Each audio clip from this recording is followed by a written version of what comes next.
மண் பேசும் சரித்திரம். வணக்கம் நேயர்களே. உலக புகழ்பெற்ற நாடக ஆசிரியராகவும் எழுத்தாளராகவும் கவிஞராகவும் கிபி 16ஆம் நூற்றாண்டில் பிறந்து கிபி 17ஆம் நூற்றாண்டினுடைய துவக்க பகுதி வரை வாழ்ந்து மறைந்தவர் வில்லியம் ஷேக்ஸ்பியர். ஷேக்ஸ்பியரை பற்றி பல்வேறு வரலாற்று ஆசிரியர்களும் பல்வேறு விதமான ஆய்வுகளை நடத்தியிருக்கிறார்கள். இந்த ஆய்வுகளின் அடிப்படையில் பல முரண்பட்ட தகவல்களும் கிடைக்கின்றன. இந்த சூழ்நிலைதான் ஷேக்ஸ்பியர் யார் என்கின்ற கேள்வியின் பின்னணியில் கிடைக்கக்கூடிய பல்வேறு சர்ச்சைக்குரிய கருத்துக்களையும் வரலாற்று ஆதாரங்களையும் இன்றைய நிகழ்ச்சியில் நாம் பார்க்க போகிறோம். உலக புகழ்பெற்ற நாடக ஆசிரியர், அமரத்துவம் வாய்ந்த ஆங்கில நாடகங்கள். ஷேக்ஸ்பியர் யார் என்பதில் வலுக்கும் சர்ச்சை.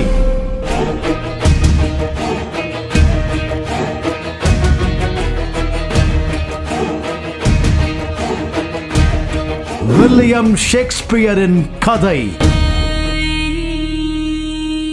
ஷேக்ஸ்பியர் சுமார் 400 ஆண்டுகளுக்கு முன்பு இங்கிலாந்தில் பிறந்து வாழ்ந்திருக்கிறார். மொத்தம் 52 ஆண்டுகள் இவர் வாழ்ந்ததாக சொல்லப்படுகிறது. அந்த காலகட்டங்களில் இவர் எழுதிய பல்வேறு படைப்புகளும் பல மனித உணர்வுகளை பிரதிபலிப்பதாக அமைந்திருக்கிறது. மனிதர்களின் விருப்பு வெறுப்புகள், ஆசாபாசங்கள், கோபம், துக்கம், நிறவெறி, இனவெறி போன்ற பல்வேறு உணர்வுகளை அவரது படைப்புகள் வெளிக்காட்டியிருக்கின்றன.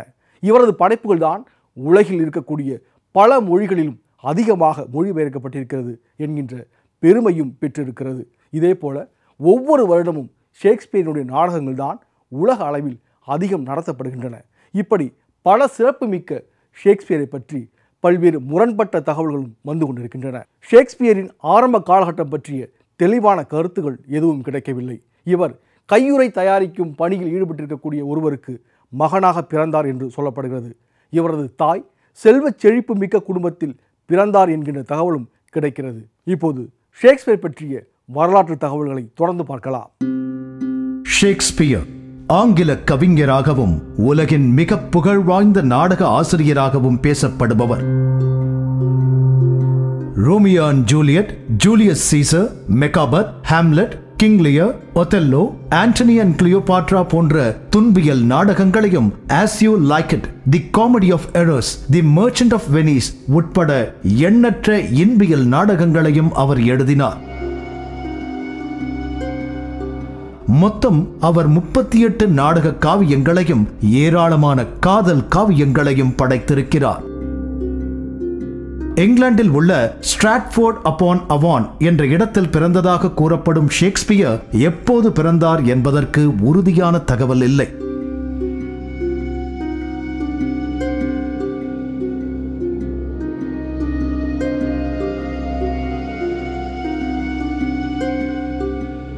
அவர் வாழ்ந்த காலத்துக்கான பதிவேடுகளும் கிடைக்கவில்லை. ஷேக்ஸ்பியர் ஒரு கிராம பள்ளி ஆசிரியராக பணியாற்றியதாக ஜான் ஆப்ரி என்ற எழுத்தாளர் கூறுகிறார். லாங்கஷைரைச் சேர்ந்த அலெக்சாண்டர் ஹவுட்டன் என்னும் கத்தோலிக்க நிலப்பிரபு ஷேக்ஸ்பியரை பள்ளி ஆசிரியராக பணி அமர்த்தினார் என்று வரலாற்று அறிஞர்கள் சிலர் தெரிவிக்கின்றனர். ஸ்ட்ராட்ஃபோர்ட் நகரத்தில் நாடக நடிகராகவும் அரங்க மேலாளராகவும் பணியாற்றியவர் என்றும் சொல்லப்படுகிறது. இங்கிலாந்தின் நாடக தந்தையாக வில்லியம் ஷேக்ஸ்பியர் போற்றப்படுகிறார். ஆனால் உலகம் போற்றும் அந்த நாடகங்கள் எல்லாம் அவரால் எழுதப்பட்டவை அல்ல என்ற வாதம் 200 ஆண்டுகளாக நீடித்து வருகிறது. ஷேக்ஸ்பியர் என்ற பெயரை கொண்ட அந்த நபர் நாடகங்களை எழுதவே இல்லை என்கிறார்கள். அப்படி என்றால் யார் எழுதியிருப்பார்கள்? அமெரிக்காவின் ஃபுட்நாம்ஸ் என்ற இதழ் ஷேக்ஸ்பியரும் அவரது நாடகங்களும் என்ற தலைப்பில் 1855ஆம் ஆண்டு ஆய்வுக் கட்டுரை ஒன்றை வெளியிட்டது. 17ஆம் நூற்றாண்டின் தொடக்கத்தில் இங்கிலாந்தில் முடியாட்சிக்கும் நிலப்பிரபுக்களுக்கும் இடையே முரண்பாடுகள் முற்றத் தொடங்கியது.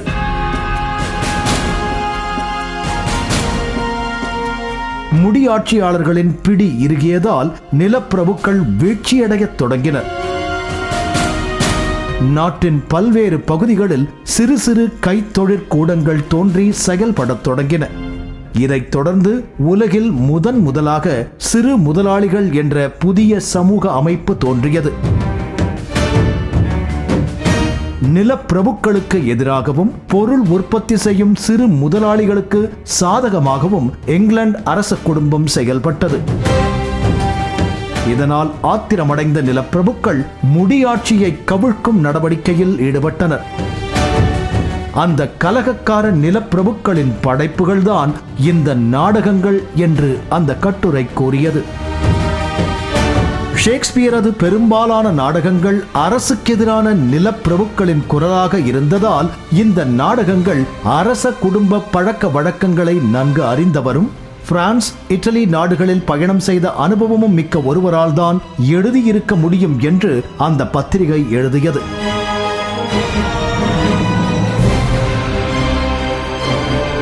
இந்த கருத்துக்கு ஷேக்ஸ்பியர் ஆதரவாளர்கள் கடும் கண்டனத்தை எழுப்பினர். ஒருவர் நாடுகளை பற்றி எழுத வேண்டும் என்றால் அந்த நாடுகளுக்கு போயிருக்க தேவையில்லை என்றனர். உதாரணத்துக்கு ஷேக்ஸ்பியர் தனது மர்ச்சன்ட் ஆஃப் வெனிஸ் என்ற நாடகத்தில் மிலான் துறைமுகத்தை பற்றியும் அங்குள்ள அழகான கால்வாய்கள் குறித்தும் வருணித்து எழுதியிருக்கிறார். இதை எழுத ஷேக்ஸ்பியர் இட்டலியில் உள்ள வெனிஸ் நகரத்துக்கு செல்ல வேண்டிய அவசியமில்லை. இங்கிலாந்தில் உள்ள நூலகங்களில் கிடைக்கும் புத்தகங்களை கொண்டே எழுதிட முடியும் என்றனர். மேலும் அவர்கள் ஷேக்ஸ்பியர் மிகச்சிறந்த கவியாற்றல் கொண்டவர், கிளியோபாட்ராவை நேர்த்தியான வார்த்தைகளை கொண்டு வருணித்துள்ளதாக சிலாகித்து பேசினர். ஆனால் ஷேக்ஸ்பியர் என்பவர் படிப்பறிவே இல்லாத மேடை நடிகர், எடுபிடி வேலைக்காரன், கோமாளி என்றும் அவர் இங்கிலாந்தை விட்டு வெளியே போனதே இல்லை என்றும் குற்றம் சாட்டினர். இந்த கருத்தை ஆங்கில இலக்கிய உலகில் முக்கிய இடத்தை பெற்ற மார்க் ட்வெயின் மிகவும் ஆதரித்தார். இதனால் ஷேக்ஸ்பியர் குறித்த சர்ச்சை மேலும் வலுப்பெற்றது. சில ஆண்டுகளுக்கு முன் ஜான் தாமஸ் லூனி எழுதிய ஷேக்ஸ்பியர் ஐடென்டிஃபைட் என்ற நூலில் ஷேக்ஸ்பியரது நாடகங்கள் அனைத்திலும் நிலப்பிரபுக்கள் குறித்து மிகுந்த அக்கறையுடனும் அனுதாபத்துடனும் எழுதப்பட்டுள்ளன.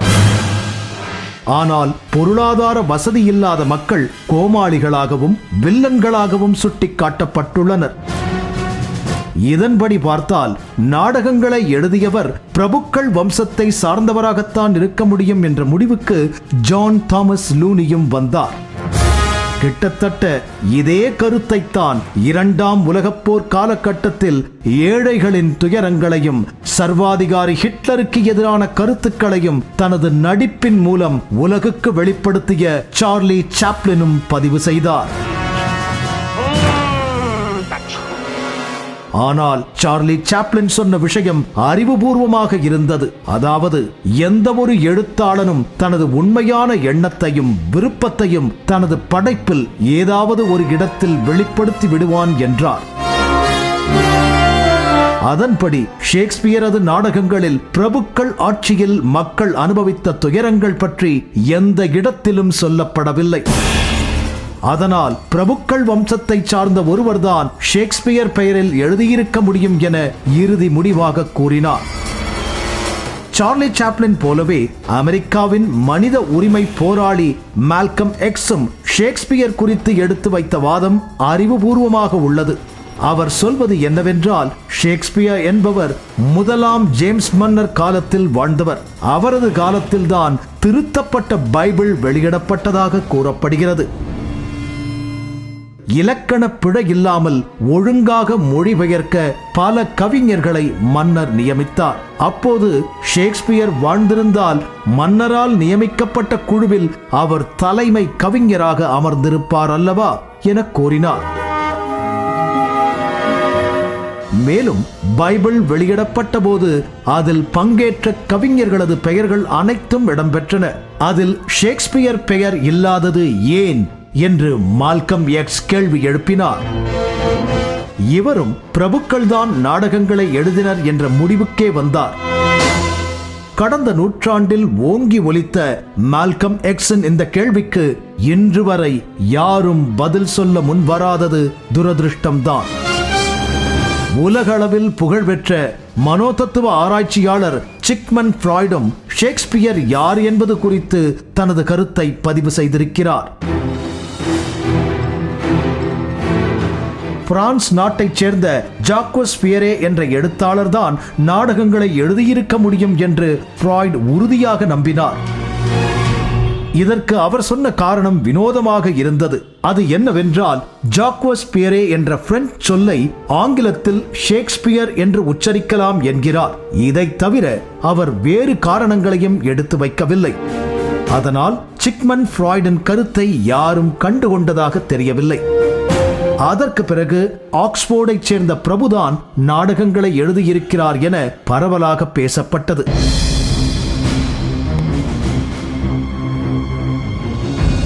அதற்கு சான்றாக அனானிமஸ் என்ற திரைப்படத்தை தயாரித்தனர். இதில் வேடிக்கை என்னவென்றால், ஆக்ஸ்போர்ட் பிரபு 1605ஆம் ஆண்டே மரணமடைந்து விட்டார்.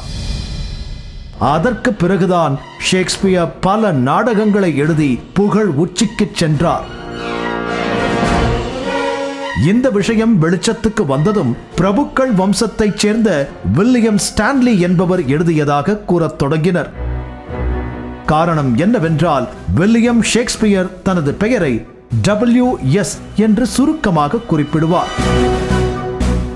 வில்லியம் ஸ்டான்லியும் WS என்றுதான் எழுதுவார். அதனால் இவர்தான் அவர் என்று வாதிட்டனர். இப்படி உலக புகழ்பெற்ற படைப்பாளியான வில்லியம் ஷேக்ஸ்பியர் பற்றி பல முரண்பட்ட தகவல்கள் கிடைக்கின்றன. இங்கிலாந்தினுடைய தேசிய கவிஞர் என்று பல காலகட்டங்களில் இவர் குறிக்கப்பட்டிருக்கிறார். என்றாலும் இவர் பிறந்த தேதி எது என்பதில் பல முரண்பட்ட தகவல்கள் சொல்லப்படுகின்றன. இவர் இறந்த தேதியான ஏப்ரல் 23 தான் பிறந்த தேதியாகவும் குறிக்கப்படுகிறது. அது 1564ஆம் ஆண்டு என்பதாக வரலாற்று ஆசிரியர்கள் குறிக்கிறார்கள். வில்லியம் ஷேக்ஸ்பியர் அதிகமான நாடகங்களை லண்டனில் இருந்து எழுதியதாக குறிப்புகள் பேசுகின்றன. 1592ஆம் ஆண்டு காலகட்டத்தில்தான் அவர் லண்டனில் அதிகமான நாடகங்களை எழுதியதாக வரலாற்று ஆய்வாளர்கள் சொல்கிறார்கள். 1593 மற்றும் 1594 காலகட்டங்களில் இங்கிலாந்தில் பிளேக் நோய் பரவி இருக்கிறது. இந்த காலகட்டங்களில் அரங்குகள் மூடப்பட்டதால் நாடகங்கள் அரங்கேறுவது நிறுத்தப்பட்டிருந்தன.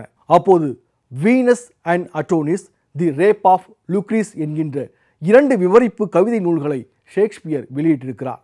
இந்த 2 கவிதை படைப்புகளுமே காமத்தை அதிகமாக பேசக்கூடிய படைப்புகளாக இருக்கின்றன. இந்த சூழ்நிலையில்தான் ஷேக்ஸ்பியர் யார் என்கின்ற கேள்வியின் பின்னணியில் அவர் ஒரு பெண்ணாக இருக்கலாம் என்கின்ற கருத்தும் பேசப்படுகிறது. அதற்கான ஆதாரங்கள் என்னென்ன என்பதை இப்பொழுது தொடர்ந்து பார்க்கலாம். ஷேக்ஸ்பியரது நாடகங்களில் வரும் காதல் மொழி வசனங்கள் உலகம் முழுவதும் உள்ள இளைஞர்களை இன்றும் கவர்ந்து வருகின்றன. இதனால் அந்த காதல் வசனங்களை தங்களுடையதாக்கிக் கொள்ள பிரபுக்கள் மட்டுமின்றி இலக்கியவாதிகளும் உரிமை கொண்டாடத் தொடங்கினர். இவர்களில் கிறிஸ்டோபர் மார்லோ என்ற நாடக ஆசிரியர் முதன்மையானவர். கிபி 1593ஆம் ஆண்டு இவர் மரணமடைந்து விட்டார்.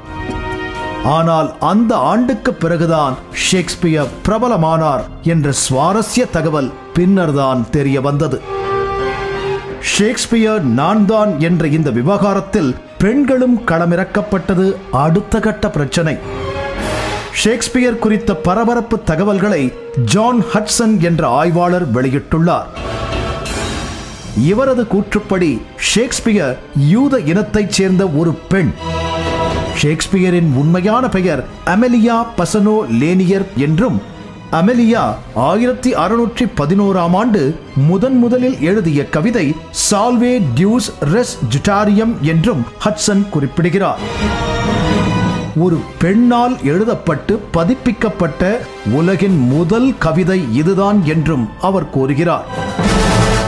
அமெலியா தனது படைப்புகளில் பயன்படுத்திய வார்த்தைகளும் கவிதை ஆக்கங்களும் ஷேக்ஸ்பியரின் கவிதைகளுடன் மிகவும் பொருந்தி வருகின்றன. அமெலியா வாழ்ந்த காலத்தில் பெண்கள் கவிதை உள்ளிட்டவற்றை படைக்க வெளியிட அனுமதி கிடையாது. இதனால்தான் தனது படைப்புகள் வெளியுலகை எட்டிப் பார்க்க வேண்டும் என்பதற்காக ஷேக்ஸ்பியர் என்ற பெயரில் அமெலியா கவிதைகளை வெளியிட்டிருக்கிறார் என்பதாகவும் ஆதாரங்களை ஹட்சன் முன்வைக்கிறார். இதில் இங்கிலாந்து மகாராணி எலிசபெத்தும் சம்பந்தப்பட்டிருக்கிறார் என்று மற்றொரு சர்ச்சை கருத்து சொல்லப்படுகிறது. முதலாம் எலிசபெத் ராணியின் ஆட்சியின் போதுதான் ஷேக்ஸ்பியர் வாழ்ந்தார். கடந்த 1995ஆம் ஆண்டு சயின்டிபிக் அமெரிக்கன் என்ற பத்திரிகையில் ட்ரெஸ் அவுட் என்பவரால் வரையப்பட்ட ஷேக்ஸ்பியரின் ஓவியம் வெளியானது. இந்த ஓவியத்தின் சாயல் முதலாம் எலிசபெத் ராணியை போல் இருந்தது. அதனால் இருவருக்கும் இடையே ஏதாவது தொடர்பு இருக்க வாய்ப்புள்ளது என்று பேசப்பட்டது. எலிசபெத் ராணியே கூட நாடகங்களை ஏன் எழுதியிருக்க கூடாது என்றும் சொல்லப்பட்டது. ஒரு கட்டத்தில் ஷேக்ஸ்பியர் முதலாம் எலிசபெத்துக்கு முறை தவறி பிறந்த மகன் என்று கூட பேசத் தொடங்கினர். ஷேக்ஸ்பியர் லண்டனில் வாழ்ந்தபோது ராபர்ட் கிரீன் என்கின்ற நாடக ஆசிரியரும் வாழ்ந்திருக்கிறார். அந்த ராபர்ட் கிரீன் ஷேக்ஸ்பியரை பற்றி கூறியதாக சில குறிப்புகள் வெளியாகி இருக்கின்றன. அந்த குறிப்புகளின் அடிப்படையில் புதிதாக ஒரு காகம் பிறந்திருக்கிறது, தனக்கும் திறமை உண்டு என்கின்ற அடிப்படையில் வெற்று செய்யுளை கொண்டு அது பகட்டு செய்கிறது என்பதாக ஷேக்ஸ்பியரை ராபர்ட் கிரீன் குறிப்பிட்டிருக்கிறார். ஷேக்ஸ்பியரை பற்றி வெளியான முதல் குறிப்பு இதுதான் என்றும் பதிவாகி இருக்கிறது. இப்படி ராபர்ட் கிரீன் விமர்சித்த காலகட்டம் 1592 என்பதாக குறிப்பிடப்படுகிறது. அந்த காலகட்டத்தில் தான் ஷேக்ஸ்பியர் பல நாடகங்களை லண்டனிலிருந்து எழுத ஆரம்பித்திருக்கிறார் என்றும் அப்பொழுதுதான் பரவலாக அவர் அறிய ஆரம்பித்தார் என்பதாகவும் வரலாற்று ஆய்வாளர்கள் கூறுகிறார்கள். ஆனாலும் ஆரம்ப காலகட்டத்தில் ஷேக்ஸ்பியர் இப்படி கடுமையாக விமர்சிக்கப்பட்டார் என்கிற தகவலும் இதன் மூலமாக உறுதிப்படுகிறது. வில்லியம் ஷேக்ஸ்பியரின் வாழ்க்கை பதிவுகளை ஆய்வு செய்தவர்களில் ரோவ் என்பவரும் ஒருவராக அறிய கிடைக்கிறார். இவர் ஷேக்ஸ்பியர் இறப்பதற்கு சில ஆண்டுகளுக்கு முன்பே எழுதுவதை நிறுத்திவிட்டார் என்றும் ஸ்டாட்போர்டில் அவர் ஓய்வு எடுத்துக் கொண்டிருந்தார் என்றும் கூறுகிறார். ஆனால் ஷேக்ஸ்பியர் அவ்வாறு ஓய்வு எடுக்கவில்லை என்றும் ஸ்டாட்போர்டிலிருந்து லண்டனுக்கு அடிக்கடி பயணம் செய்து கொண்டிருந்தார் என்றும் வேறு சில வரலாற்று ஆய்வாளர்கள் கூறுகிறார்கள். 1614ஆம் ஆண்டு ஜான் ஹால் என்கின்ற தனது மருமகனோடு லண்டனில் சில வாரங்கள் ஷேக்ஸ்பியர் தங்கியிருந்தார் என்றும் வேறு சில தரவுகள் மூலமாக அறிய கிடைக்கிறது. ஆனால் ஷேக்ஸ்பியர் இறந்த 1616ஆம் ஆண்டிற்கு 3 ஆண்டுகளுக்கு முன்பிருந்தே அவர் எதையும் எழுதவில்லை என்பதும் ஆதாரங்களின் அடிப்படையில் சொல்லப்படுகிறது. இந்த சூழ்நிலையில்தான் ஷேக்ஸ்பியர் பற்றி மேலும் பல்வேறு தரவுகளும் நமக்கு கிடைக்கின்றன. அவற்றையெல்லாம் தொடர்ந்து பார்க்கலாம். ஷேக்ஸ்பியரின் எழுத்து வாழ்க்கையை அறிஞர்கள் 4 காலகட்டங்களாக பிரிக்கிறார்கள். 1590களின் மத்திய காலம் வரை ரோமானிய மற்றும் இத்தாலிய மாதிரிகளின் பாதிப்புடனான நகைச்சுவை நாடகங்களையும் வரலாற்று நாடகங்களையும் தான் அவர் முக்கியமாக எழுதினார் என்று பரவலாக நம்பப்படுகிறது. அவரது 2வது காலகட்டம் 1595 வாக்கில் ரோமியோ ஜூலியட் என்னும் துன்பியல் நாடகத்துடன் தொடங்கி 1599ஆம் ஆண்டில் ஜூலியஸ் சீசர் என்னும் துன்பியல் நாடகத்துடன் முடிந்தது. அடுத்து 1600ஆம் ஆண்டு காலம் தொடங்கி சுமார் 1608ஆம் ஆண்டு காலம் வரையிலும் பெரும்பாலும் துன்பியலையே எழுதினார். 1608ஆம் ஆண்டு காலம் முதல் 1613ஆம் ஆண்டு காலம் வரை துன்பியல் நகைச்சுவைகளை அவர் பிரதானமாக எழுதினார். ஷேக்ஸ்பியரின் தனிப்பட்ட வாழ்க்கை குறித்தும் தகவல்கள் கிடைத்திருக்கின்றன. ஷேக்ஸ்பியர் 18 வயதில் 26 வயதான ஆன் ஹெதாவே என்ற பெண்ணை திருமணம் செய்து கொண்டார். ஆனி திருமணத்திற்கு முன்பே கருவுற்றிருந்தாள் என்பதாக சொல்லப்படுகிறது. திருமணம் முடிந்த 6 மாதங்களில் அவர் சுசானா என்னும் பெண் குழந்தையை பெற்றெடுத்தார். சுமார் 2 வருடங்கள் கழித்து இரட்டை குழந்தைகளாக மகன் ஹாம்லெட்டும் மகள் ஜூடித்தும் பிறந்தனர். ஹாம்லெட் 11 வயதில் இறந்து போயிருக்கிறான். ஷேக்ஸ்பியர் 23 ஏப்ரல் 1616ஆம் ஆண்டு இறந்தார். ஷேக்ஸ்பியர் இறந்து ஏறக்குறைய 200 ஆண்டுகளுக்கு பிறகுதான் அவரை பற்றிய சர்ச்சைகளும் சந்தேகங்களும் கிளம்பியிருக்கின்றன. ஷேக்ஸ்பியருக்கு ஞான ஸ்நானம், அவரது நாடக வாழ்க்கை, அவரது வாழ்வில் நடந்த சம்பவங்கள் எல்லாம் ஷேக்ஸ்பியரது உயிலில் இருப்பதை இன்றும் பார்க்க முடிகிறது.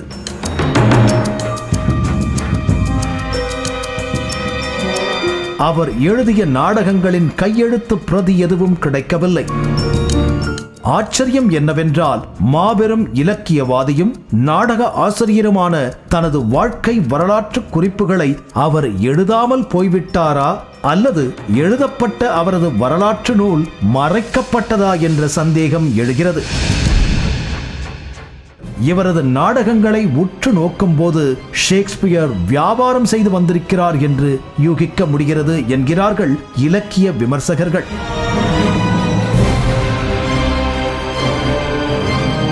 துன்பியல் நாடகங்களாலும் காதல் மொழி வார்த்தைகளாலும் உலக இலக்கியத்தில் அசைக்க முடியாத இடத்தை வகிக்கும் ஷேக்ஸ்பியர் என்ற காவிய நாயகன் சர்ச்சைகளை தாண்டி வரலாற்றில் வாழ்ந்து கொண்டிருக்கிறார். இப்படி வில்லியம் ஷேக்ஸ்பியர் பற்றி பல்வேறு தரவுகள் கிடைக்கின்றன. இவர் வாழ்ந்த காலகட்டத்தில் மொத்தம் 34 நாடகங்களை எழுதியதாக ஆய்வாளர்கள் கூறுகிறார்கள். ஆனாலும் உறுதிப்படுத்தப்படாத பல படைப்புகள் ஷேக்ஸ்பியரின் பெயராலேயே குறிப்பிடப்படுகின்றன. இதே போல ஷேக்ஸ்பியர் வேறு சிலருடன் இணைந்து சில படைப்புகளை உருவாக்கியதாகவும், ஷேக்ஸ்பியர் எழுதியதாக சொல்லப்படக்கூடிய சில படைப்புகள் அவரால் எழுதப்படவில்லை என்றும் வாதிடப்படுகின்றன. இப்படி பல முரண்பட்ட தகவல்களும் சர்ச்சைக்குரிய கருத்துகளும் ஷேக்ஸ்பியரை பற்றி நமக்கு கிடைத்துக் கொண்டிருக்கின்றன. என்றாலும் 400 ஆண்டுகளை கடந்தும் பேசப்படக்கூடிய ஒரு வரலாற்று நாயகனாகவே ஷேக்ஸ்பியர் நமக்கு அறிய கிடைக்கிறார். மற்றொரு நிகழ்ச்சியில் சந்திக்கலாம். அதுவரை நன்றி, வணக்கம்.